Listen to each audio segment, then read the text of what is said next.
Hello, fellow Rosarians. Thank you for joining me today. I've got a surprise guest. This is my daughter, Caitlin. If you've been watching my videos for a while, I think I've mentioned that I have a daughter that is new to roses. I'm trying to turn her into Rose Geek Part 2.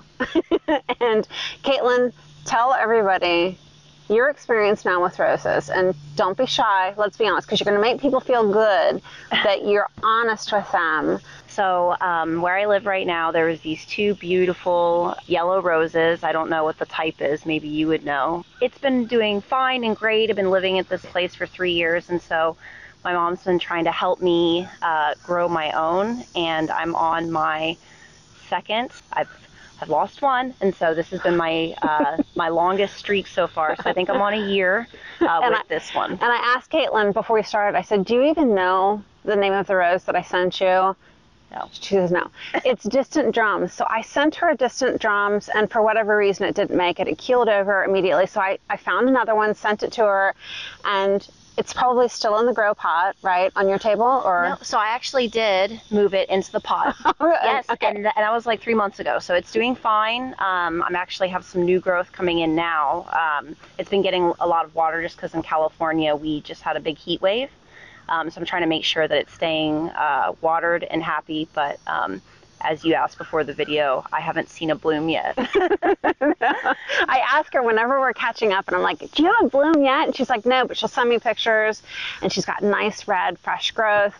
But I'll also share that we all have our experiences with roses, and as we're starting out and learning to grow roses, there's some really unique things that might happen. And I sent her an easy rose.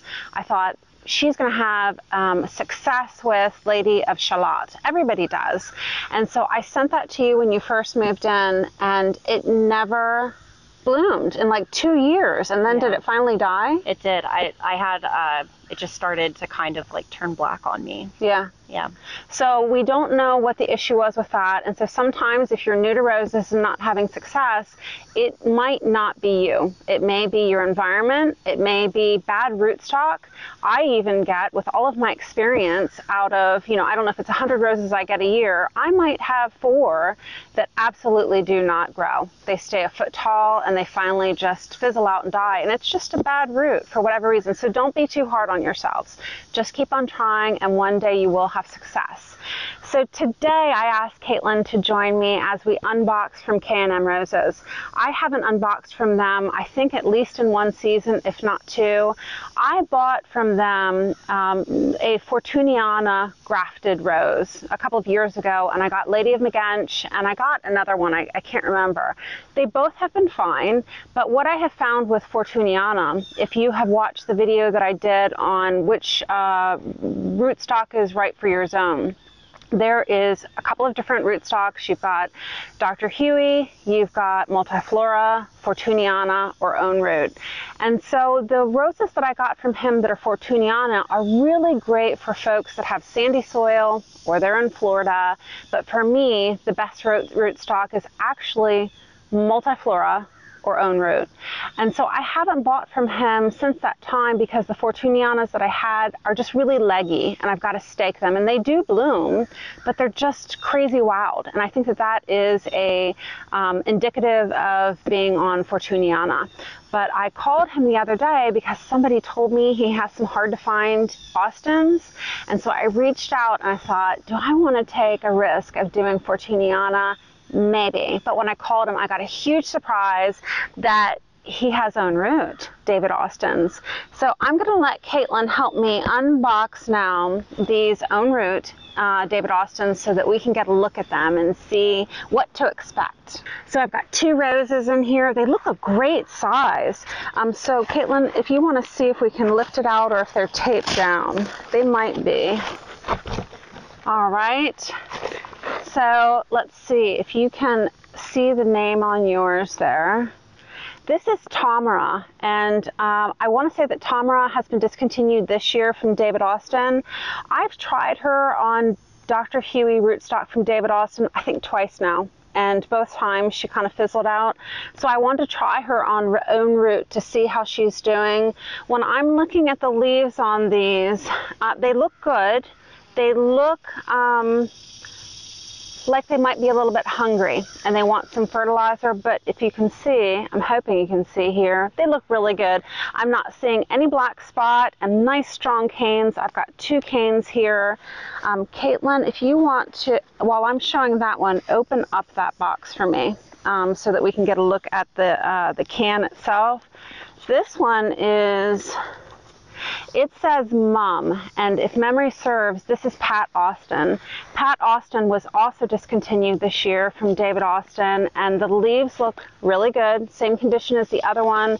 I've got 2 really nice canes on this, and I bought this one for behind the bench that I have over here on this side. I've got, I think, 3 Pat Austins, and when I was looking at it the other day, I thought it would look really nice with one more Pat. And so when, you know, the new releases came out this year, or the stock was added to the David Austin site, and I saw they didn't have Pat, I started looking to find out where we can get it. So let's look at the can here real quick. Thank you. I looked at this box and it says 9 pounds was the weight for 2 roses. So these have nice weight to them, which tells us that they have been watered well before shipment. And he's got on top here paper holding them in place. And this box container that he has really done a nice job to secure them through shipment. These were not going to move around at all. There you go. Okay. So in the event that you're buying your canned or your potted roses now for fall planting, you just want to make sure that you're going to harden them in. So what I'm going to do with these, what it means to harden them in, is I'm going to put them in a shady location, kind of like where we are now, where they're not going to get direct sun for about a week. We're going to introduce them to the sun so that they don't get burned.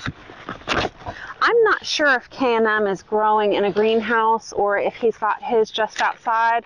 Okay, I'm looking at my invoice right now, and I received 5 roses, and they were $15 a piece for a gallon, and then that totaled $90. And then for the 2 cartons, he charged, it looks like $7 a piece or $14 total for that. Shipping was $66. But these are really heavy, so I'm okay with that, but that might be a sticker shock for some people when you're seeing that you're paying $66 for shipping. So it actually says my total was $170. Let's turn this and show everybody how these are packaged in here. You said 5 roses, but I counted 6. Well, 6 total. Oh. Hold on 1 second, you're right. My husband told me I need help with higher math, that he's counting 6 roses. 1, 2, 3, 4, 5, 6. 1, 2, 3, 4, 5, 6 roses, people, not 5. All right. Go ahead and hold that one up so they can see the height on that. And it's got a bloom. So here we have Level. I don't have the names memorized, so that is the registered name. So you can go to helpmefind.com to see which variety that is, and I'll plug that up on the screen also. These roses look really nice and healthy. This one is Os, O-I-L. Os, O-I-L. And here we have Ellie. Oselle, E-L-L-E, and one more. Okay, this one is Evelyn, and so he does have Evelyn if you're interested. Evelyn in Own Route, and then he also has Evelyn available in Fortuniana.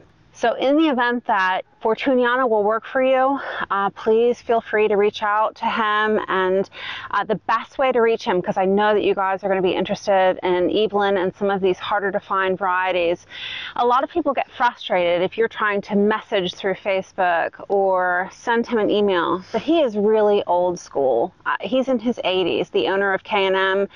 Very, very nice. So please be patient. I don't want to see people out there saying, you know, that it's terrible to try to get him and you're so frustrated, because he just deserves a little bit of patience. He is so kind. And when you call him on the phone, leave a message or he will call you back. He will take care of you and I guess put you on a list. And in the event that he has sold out, I'm sure he's going to be taking a list. A lot of rosarians are also sending him cuttings.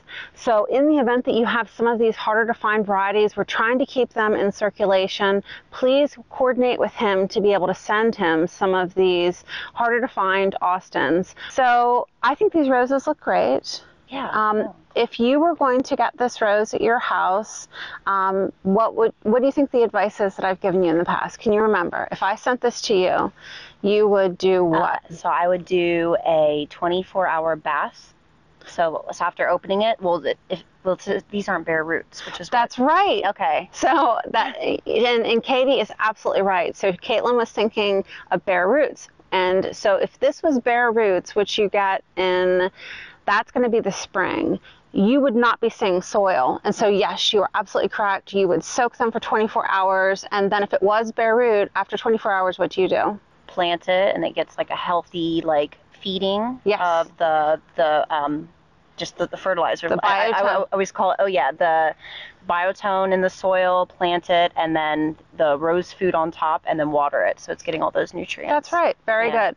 So that is a great point for new rosarians. There's a difference between bare root and potted. And so bare root are going to be 2 years old. It's an older rose, and you'll get blooms quicker. Potted is typically 1 year old, and the beauty of these that's great for new rosarians is you're just going to dig a hole after you harden it into the shade and get it slowly getting used to the sun so that leaves don't get burned. You're just going to put it in the ground and make sure you're getting it in the ground 6 weeks before your frost. Do you even have frost in California? I think in zone 10 there might be, it's maybe late January or February, for a small period. But you're right, you don't really get a frost. But make sure that if you're interested in finding out what your frost date is, that you Google your zip code, frost date or freeze date, and that lets you know 6 weeks before that date they give you, make sure these babies are in the ground, just to give them time to get settled. In the event that you get something that's even smaller than this, I can kind of touch this and the canes push back on me. They're happy, they're older mature canes, but depending on which vendor you buy from, if they're kind of flimsy and you think, can this handle snow and ice and being in the winter elements, consider keeping it in a garage or a shielded location just for 1 year. But roses are very hardy, and they should be able to put up with the elements. So I hope that this was helpful. Yes. You doing an unboxing with us from K&M, and I really loved having you here and you being honest with people. And sharing with them about your experiences of roses, that even though you are related to the Rose Geek, that you still have problems. Mm-hmm. I'm looking forward to when we can turn this thumb green. So.